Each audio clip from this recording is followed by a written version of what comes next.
Se você juntar todas as vezes em que alguém marcou uma data para a volta de Jesus nos últimos 200 anos, você vai chegar a uma lista comprida e triste. Teve pregador que vendeu a casa, teve gente que largou o emprego, teve família que subiu em morro esperando o céu abrir, e o céu não abriu. Só que existe uma coisa que quase ninguém percebe nessa história toda. Jesus previu isso, ele sabia que gente sincera ia se perder tentando calcular. E foi por isso que, quando os discípulos perguntaram sobre o fim, a primeira frase que saiu da boca dele não foi um sinal, foi uma advertência. Hoje eu quero estudar com você o capítulo 24 de Mateus, do começo ao fim, e te falar sobre os sinais do fim que o próprio Jesus nos alertou. Vamos ver quais sinais Jesus realmente mandou observar, quais coisas ele mandou não confundir com o fim e o que ele disse sobre datas. E eu vou te dar todas as referências devagar para você conferir na sua Bíblia depois. Antes da gente abrir o texto, deixa eu te falar rapidinho de uma coisa que nasceu justamente desse tipo de confusão. Eu recebo mensagem quase toda semana de irmão que assistiu a algum vídeo por aí, ficou apavorado e não sabe separar o que é texto bíblico do que é interpretação de alguém. E olha, essa diferença é a coisa mais importante que você pode aprender no estudo de profecia. Foi por isso que eu montei um material de estudo para você assistir pelo celular. Esse material se chama O Messias Sofredor e o Messias Glorioso. São 50 páginas ilustradas e nele eu separo o tempo inteiro 3 coisas: o que o texto bíblico diz, o que é interpretação e onde os cristãos fiéis divergem entre si. Ele traz as profecias cumpridas na primeira vinda de Jesus, traz as que apontam para a volta dele, traz as linhas do tempo e traz um quadro com as principais posições cristãs sobre o milênio e sobre o arrebatamento, sem eu impor uma escola, como se fosse a única verdade. E tem uma coisa que eu não abri mão. O material foi diagramado para leitura no celular, com letra grande e bom espaço entre as linhas, porque a maior parte de vocês estuda comigo pelo telefone e já me disse que não aguenta mais texto miúdo. O link para você adquirir esse material está no comentário fixado aqui embaixo. Ele custa R$ 350, mas vou cobrar só R$ 29. Assim que o irmão fizer o pagamento, recebe o acesso imediatamente. Se você quer estudar o fim dos tempos com o pé no chão e a referência na mão, esse manual foi feito para você. Adquira o material primeiro, antes que a promoção se encerre, e depois você continua assistindo esse vídeo. Agora abre a sua Bíblia comigo em Mateus capítulo 24. Essa é a pergunta que começou tudo. Antes do capítulo 24, Jesus está saindo do templo. Os discípulos, como bons visitantes orgulhosos, chamam a atenção dele para as construções. E o templo de Herodes era mesmo impressionante, com pedras enormes, algumas pesando dezenas de toneladas. E Jesus responde uma coisa que gelou aqueles homens. Ele diz que não ficaria ali pedra sobre pedra que não fosse derrubada. Aí, no versículo 3, os discípulos o procuram em particular no Monte das Oliveiras e fazem 3 perguntas juntas. Quando serão essas coisas? Qual o sinal da tua vinda? E qual o sinal do fim dos tempos? Guarda isso, porque é a chave de leitura do capítulo inteiro. Eles misturaram 3 assuntos em uma pergunta só: a destruição do templo, a volta de Jesus e o fim da era. E boa parte da confusão que existe até hoje vem justamente daí, de gente que lê a resposta sem lembrar que a pergunta veio embaralhada. E o templo, de fato, foi destruído. Isso aconteceu no ano 70 da nossa era, quando as legiões romanas, comandadas por Tito, cercaram Jerusalém. Aquela geração viu. O primeiro conselho não foi um sinal. Agora o versículo 4. Jesus responde, e a primeira palavra dele não é sobre guerra, nem sobre terremoto, nem sobre estrela caindo. Ele diz: vede que ninguém vos engane. Pensa nisso comigo. O Filho de Deus tem a atenção total daqueles homens, tem a chance de dar um mapa detalhado do futuro, e a primeira coisa que ele faz é proteger o coração deles contra engano. No versículo 5, ele explica o motivo. Muitos virão em meu nome, dizendo, eu sou o Cristo, e enganarão a muitos. E ele repete essa advertência mais 2 vezes no mesmo capítulo, no versículo 11, falando de falsos profetas. E no versículo 24, dizendo que surgirão falsos cristos e falsos profetas com grandes sinais e prodígios. Repara no detalhe do versículo 24, porque ele é sério.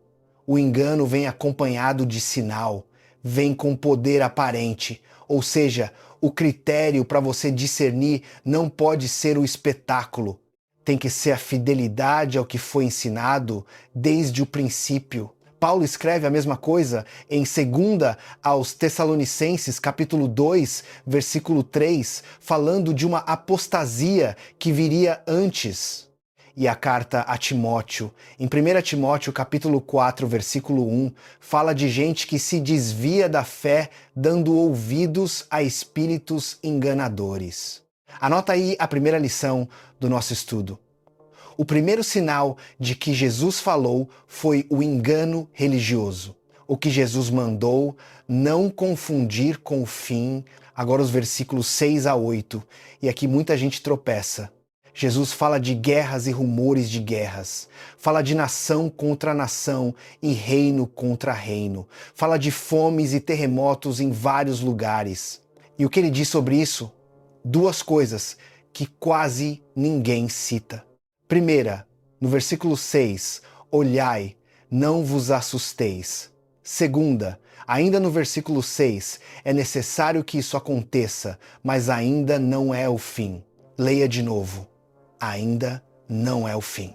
E no versículo 8 ele completa dizendo que tudo isso é o princípio das dores. A palavra usada ali no grego é a mesma que se usa para as dores do parto. Deixa eu te explicar o que isso significa na prática. Porque a imagem é do próprio Jesus. Dor de parto não é sinal de morte, é sinal de que algo novo está vindo. Só que a dor de parto também não diz a hora exata. Toda mulher que já teve filho sabe que aquilo pode durar bastante. Então, quando você abrir o noticiário e vir guerra, terremoto e fome, você tem 2 escolhas. Pode entrar em pânico ou pode lembrar que Jesus já disse que isso viria e mandou você não se assustar. Eu tenho visto, e falo isso com tristeza, muita gente sincera sendo levada ao desespero por canal que trata cada tragédia como se fosse o cumprimento exato de um versículo. Se Jesus mandou não se assustar, dificilmente agrada ao Senhor um ensino que vive assustando o rebanho. Se você concorda comigo até aqui, clique no gostei e escreve nos comentários a frase ainda não é o fim, para eu saber que você entendeu o ponto. O sinal que é uma tarefa. Agora o versículo 14, que para mim é o mais bonito do capítulo. Jesus diz que este evangelho do reino será pregado em todo o mundo, em testemunho a todas as nações, e então virá o fim. Repara na diferença entre esse sinal e os outros. Guerra, fome e terremoto são coisas que acontecem com você. Esse aqui é coisa que acontece por você. O único sinal do capítulo que a igreja participa ativamente é o anúncio do evangelho às nações. E isso muda a postura de quem espera. A espera cristã não é de quem senta na janela, é de quem trabalha. E aqui eu já te adianto que existe discussão entre estudiosos sobre o que significa exatamente todas as nações terem ouvido, se isso se refere a povos, a etnias, a línguas ou a nações no sentido político. Justamente por isso, o versículo não serve para calcular prazo nenhum. Anota, Mateus capítulo 24, versículo 14. A perseguição e a fé que esfria. Os versículos 9 a 13 tratam de uma coisa que o cristão ocidental quase não quer ouvir. Jesus diz que os seus serão entregues à tribulação, que serão odiados por causa do nome dele, que muitos se escandalizarão e se trairão uns aos outros. E no versículo 12, ele diz uma frase que dói. Por se multiplicar a iniquidade, o amor de muitos esfriará. Presta atenção nesse detalhe, porque ele não fala de gente de fora, fala do amor de muitos esfriando dentro do povo de Deus. E aí vem a promessa do versículo 13. Aquele que perseverar até o fim será salvo. Paulo confirma essa realidade em 2 Timóteo capítulo 3, versículo 12, quando diz que todos os que querem viver piedosamente em Cristo Jesus padecerão perseguição. Eu sei que hoje tem gente me ouvindo que está pagando um preço em casa por causa da fé. Marido que zomba, filho que se afastou, colega de trabalho que ridiculariza. Guarda o versículo 13 na memória, porque ele foi escrito para você, a abominação e o homem da iniquidade. Agora chegamos no trecho mais debatido, e eu vou ser bem honesto com você aqui. No versículo 15, Jesus fala da abominação, da desolação de que falou o profeta Daniel, colocada no lugar santo. E em 2 aos Tessalonicenses, capítulo 2, versículos 3 a 10, Paulo descreve a manifestação do homem da iniquidade, aquele que se levanta contra tudo o que se chama Deus. Sobre essa figura existem leituras diferentes entre cristãos que amam igualmente a Bíblia. Uns entendem que aquilo se cumpriu na profanação do templo no ano 70. Outros entendem que se trata de uma figura ainda futura, que aparecerá antes da volta de Cristo. Outros ainda leem esse texto como descrição de um espírito de rebeldia que atravessa toda a história. O que eu posso te dizer com segurança é o que Paulo diz no versículo 8, que essa figura será desfeita pela manifestação da vinda do Senhor. O fim da história está garantido, mesmo quando os detalhes do meio ficam em discussão. E deixa eu te dar um conselho, de quem estuda esse assunto há anos. Ao longo dos séculos, muita gente identificou o homem da iniquidade com pessoas concretas, com imperadores, com papas, com ditadores, com presidentes. O tempo desmentiu todas essas tentativas, uma por uma. Prudência aqui é sinal de maturidade, não de falta de fé.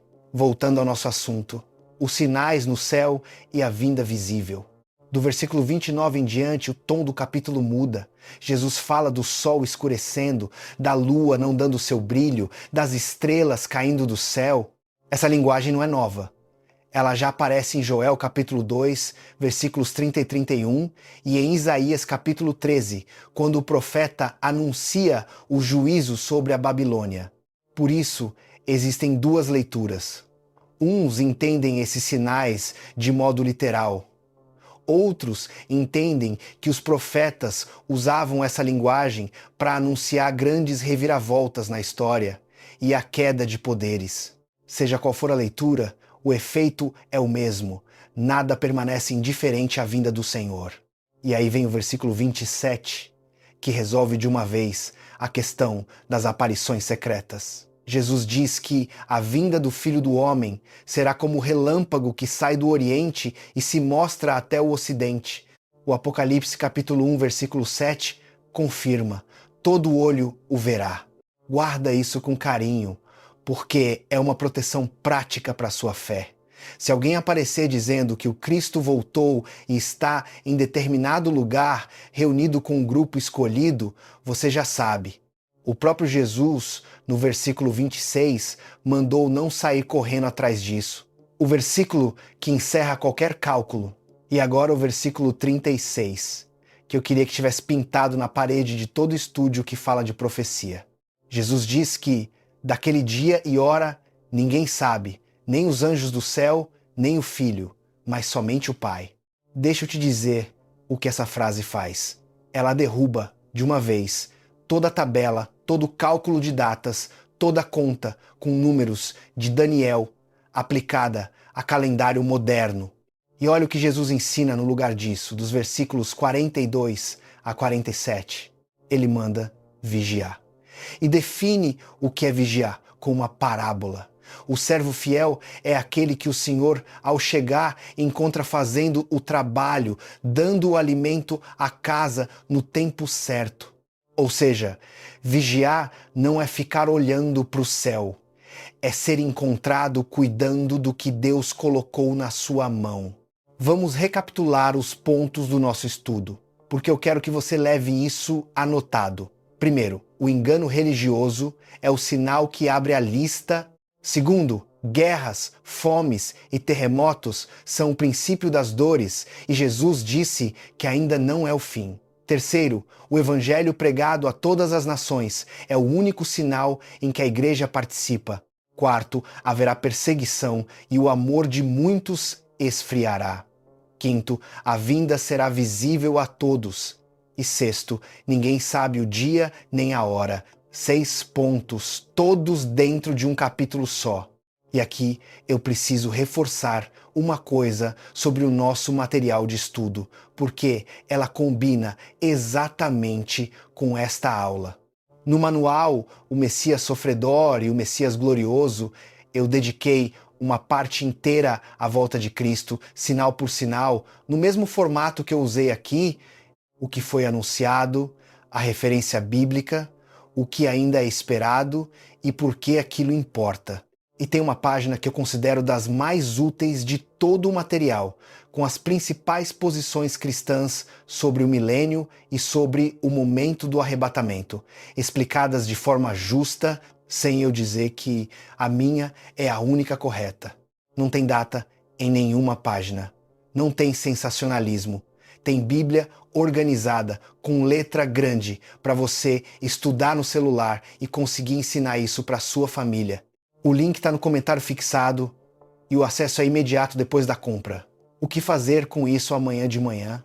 Eu quero encerrar te dando uma aplicação, porque profecia sem aplicação vira só curiosidade. Se Jesus mandou vigiar e definiu vigiar como estar trabalhando quando o Senhor chegar, então a pergunta certa não é quando, a pergunta certa é como Ele vai me encontrar. Encontrando você cuidando dos seus. Encontrando você perdoando aquele irmão. Encontrando você anunciando o Evangelho ao vizinho que nunca ouviu. Encontrando você firme, mesmo com o amor de muitos esfriando ao redor. Essa é a espera cristã. Nada de pânico, nada de conta em papel e muito trabalho tranquilo. Se este estudo te ajudou, clique no gostei, se inscreva no canal e manda esse vídeo para aquele irmão que anda vivendo com medo do futuro. Escreve nos comentários a frase vigiai e orai, para eu saber que você chegou até o fim comigo. Eu sou Alesson Soares, essa foi a minha contribuição de hoje. Meu objetivo é sempre ensinar algo útil sobre profecias bíblicas. Fique com Deus e até o próximo vídeo.